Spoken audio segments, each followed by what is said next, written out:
Hey all, welcome to my kitchen. Making soup for Shabbat, for Friday night. Might have a guest, I might not, COVID. I miss dinner parties a lot, don't you?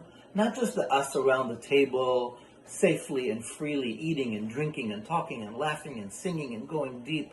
I miss the prep, the labor of love that goes into a dinner party. From who's going to be there, what are you going to cook, the setting the house, the taking the time. Some people call it a sacrifice. I'm going to give up all that time and money, but I know what I'm getting back. Me and others are getting nourishment, soul food in the deepest way. What does that have to do with this week's word and our question? Well, what are you going to offer up? What do we offer up so that we and others get the nourishment we need, body and soul? Welcome to Word, weekly passwords, riddles of our lives.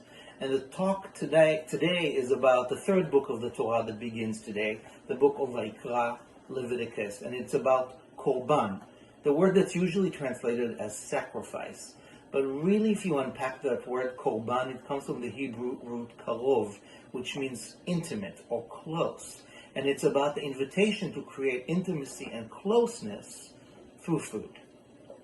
No more temple, none of that sacrificial system, but there are so many ways in which we can nourish our bodies and souls and those of others through the way we offer up the nourishment they need and we crave.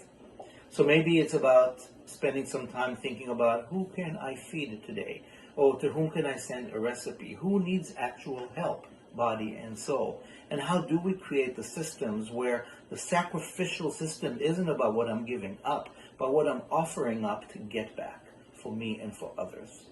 We no longer have those temples. We now have a unique situation on our hands. There are still pots to stir with tonight's soup, and there are still ways we can nourish each other's souls, bodies, minds, and hopes with the way we offer soul food to each other. So thank you, ancient temple, for giving us a recipe for how to come closer to our soul, body, the divine in each other. Let's find ways to feed each other in the days ahead to make sure that no one is hungry towards Passover and while Lent is going on, while Corona is still here and COVID-19 ain't finished, even though we're seeing the hope at the end of the tunnel and a bit of light.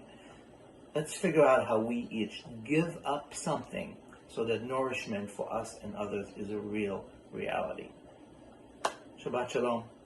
Whatever you're eating tonight, whoever you're eating with tonight, I hope it's delicious and I hope it's nourishing to your soul and body and all. This is weekly passwords to the riddles of our lives. See you next week for Passover special. I'll probably still be in the kitchen. See ya.